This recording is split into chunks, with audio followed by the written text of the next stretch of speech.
One को 2 सप्ताह हो रहे हैं। इस दौरान जो अनुभव आए हैं उसकी समीक्षा, उन पर चर्चा हमें आगे के लिए बहुत उपयोगी हो सकती है। आज की इस चर्चा में मुझे भी आपसे काफी कुछ जानने का अवसर मिलेगा, ग्राउंड रियलिटी क्या है उसको समझने का अवसर मिलेगा। आज की चर्चा के निकले पॉइंट्स, आपके सुझाव देश को आगे की रणनीति मदद करेंगे। साथियों, किसी भी संकट से निपटने के लिए टाइमिंग का बहुत महत्व होता है। सही समय पर लिए गए फैसलों ने देश में कोरोना संक्रमण को नियंत्रित करने में बहुत मदद की है।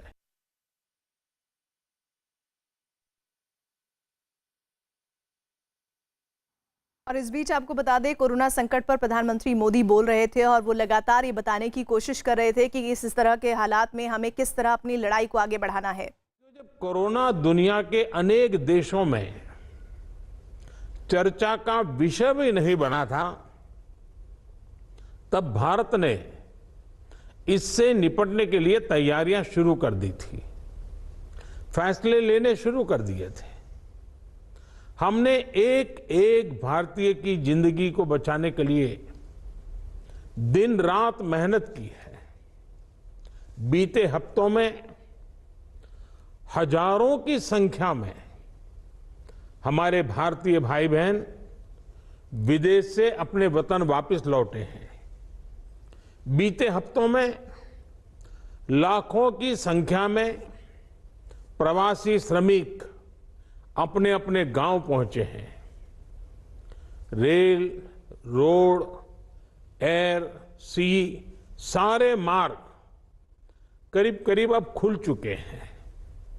लेकिन इसके बावजूद, हमारी इतनी जनसंख्या होने के बावजूद भारत में कोरोना संक्रमण उस जैसा विनाशकारी प्रभाव नहीं दिखा पाया जो दुनिया के और देशों में कोरोना ने आफत पैदा की है। दुनिया के बड़े बड़े एक्सपर्ट्स, हेल्थ के जानकार, लॉकडाउन और भारत के लोगों द्वारा दिखाए गए अनुशासन की आज भारी चर्चा हो रही है। आज भारत में रिकवरी रेट 50% से ऊपर चला गया है। आज भारत दुनिया के उन देशों में अग्रणी है जहां कोरोना संक्रमित मरीजों का जीवन बच रहा है। कोरोना से किसी की भी मृत्यु दुखद है।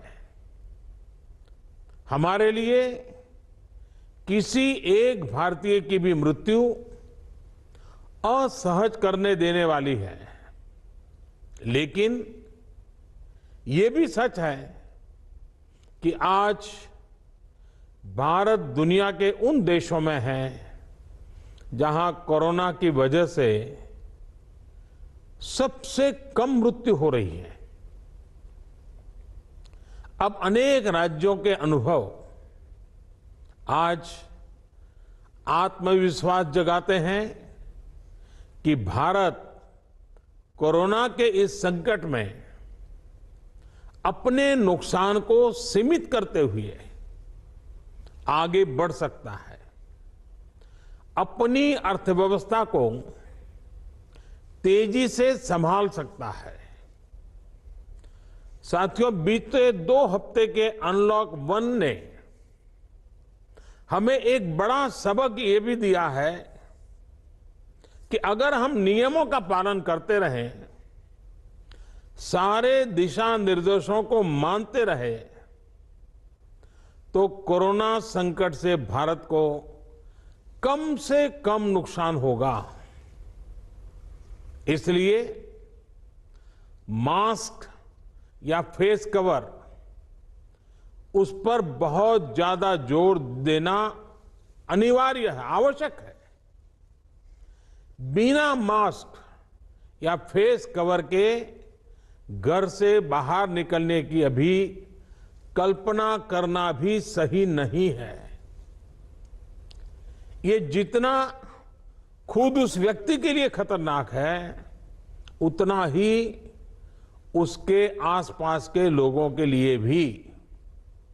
इसलिए 2 गज की दूरी का हमारा मंत्र हो, दिन में कई बार 20-20 सेकंड के लिए साबुन से हाथ धोने की बात हो, सैनिटाइजर का इस्तेमाल हो, ये सभी बहुत गंभीरता से किए जाने चाहिए।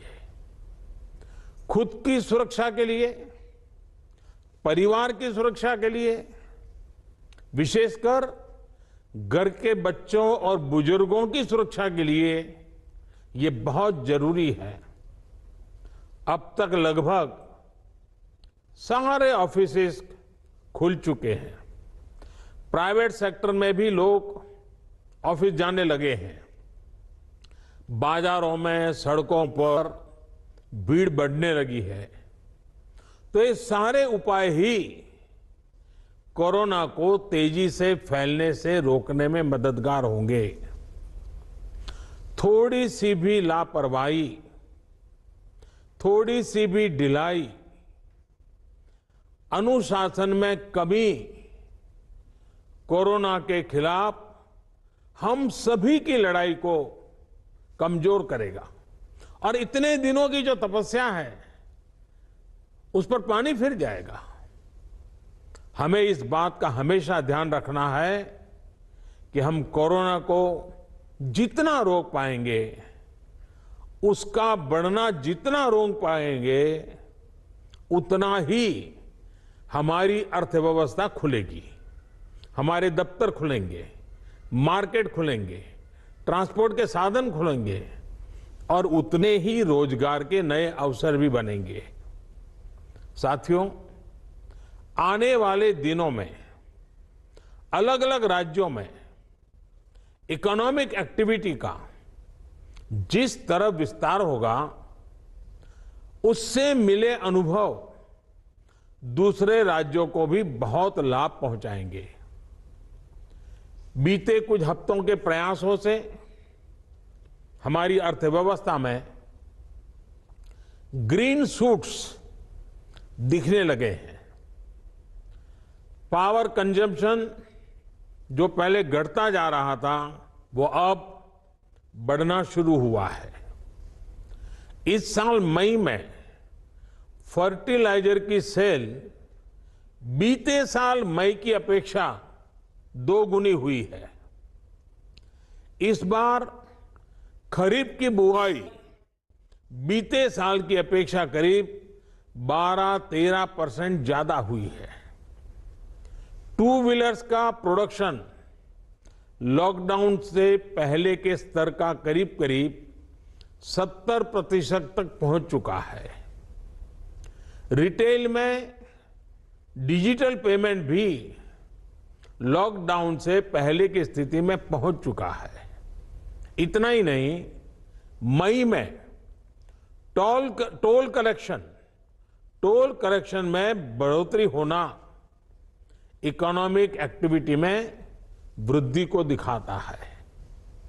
लगातार 3 महीने तक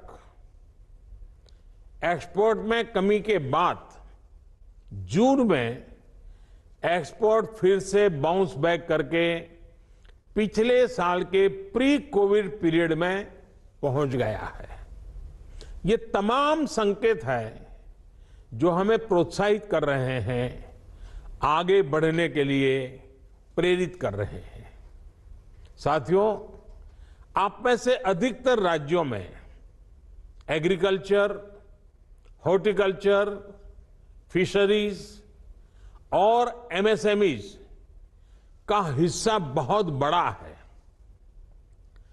आत्मनिर्भर भारत अभियान के तहत बीते कुछ दिनों से इन तमाम सेक्टर्स के लिए अनेक प्रावधान किए गए हैं। एमएसएमईज को सपोर्ट करने के लिए अनेक फैसले हाल में लिए गए हैं। समयबद्ध तरीके से एमएसएमईज को बैंक से क्रेडिट दिलाने का प्रयास हो रहा है। 100 करोड़ रुपए तक के टर्नओवर वाले उद्योगों को 20% अतिरिक्त क्रेडिट के ऑटोमेटिक इंक्रीज का लाभ दिया गया है। अगर हम बैंकर्स कमिटीज के माध्यम से ये सुनिश्चित करेंगे कि उद्योगों को तेजी से क्रेडिट मिले तो वो जल्द से जल्द काम शुरू कर पाएंगे, लोगों को रोजगार दे पाएंगे। साथियों, हमारे यहां जो स्मॉलर फैक्ट्रीज हैं उन्हें गाइडेंस की, हैंड होल्डिंग की बड़ी जरूरत है। मुझे पता है आपके नेतृत्व में इस दिशा में काफी काम हो रहा है। ट्रेड और इंडस्ट्री अपनी पुरानी रफ्तार पकड़ सकें, इसके लिए वैल्यू चेंज पर भी हमें मिलकर काम करना होगा। राज्यों में जहां कहीं भी स्पेसिफिक इकोनॉमिक एक्टिविटी पॉइंट्स हैं, वहां 24 घंटे काम हो, सामानों की लोडिंग अनलोडिंग तेजी से हो, एक शहर से दूसरे शहर तक सामान जाने में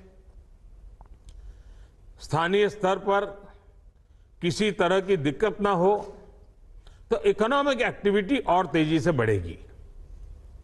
साथियों, किसान के उत्पाद की मार्केटिंग के क्षेत्र में हाल में जो रिफॉर्म्स किए गए हैं उससे भी किसानों को बहुत लाभ होगा। इससे किसानों को अपनी उपज बेचने के लिए नए विकल्प उपलब्ध होंगे, उनकी आय बढ़ेगी और खराब मौसम के कारण, स्टोरेज के अभाव के कारण उनको जो नुकसान होता था उसे भी हम कम कर पाएंगे। जब किसान की आय बढ़ेगी तो निश्चित रूप से डिमांड भी बढ़ेगी और राज्य की अर्थव्यवस्था की गति भी बढ़ेगी। विशेष तौर पर नॉर्थ ईस्ट और हमारे आदिवासी इलाकों में फार्मिंग और हॉर्टिकल्चर, इसके लिए अनेक अवसर बनने वाले हैं। ऑर्गेनिक प्रोडक्ट्स हो, बाम्बू प्रोडक्ट्स हो, दूसरे ट्राइबल प्रोडक्ट्स हो, उनके लिए नए मार्केट का द्वार खुलने वाला है। लोकल प्रोडक्ट के लिए जिस क्लस्टर बेस्ड रणनीति की घोषणा की गई है उसका भी लाभ हर राज्य को होगा। इसके लिए जरूरी है कि हम हर ब्लॉक, हर जिले में ऐसे प्रोडक्ट्स की पहचान करें जिनकी प्रोसेसिंग या मार्केटिंग करके एक बेहतर प्रोडक्ट हम देश और दुनिया के बाजार में उतार सकते हैं। साथियों, बीते दिनों आत्मनिर्भर भारत अभियान के तहत जितनी भी घोषणाएं की गई हैं वो एक निश्चित समय सीमा के भीतर जमीन पर उतरे, इसके लिए हमें एकजुट होकर काम करना है। इस पृष्ठभूमि में कोरोना से लड़ाई और इकोनॉमिक एक्टिविटी से जुड़े आपके जो सुझाव हैं, जो तैयारियां हैं, वो जानने के लिए मैं बहुत उत्सुक हूं और मुझे पक्का विश्वास है कि अनुभव के आधार पर आपकी जो बातें आएगी वो आने वाले रणनीति बनाने में बहुत काम आएगी। मैं गृह मंत्री जी से आग्रह करता हूं कि वे आगे की चर्चा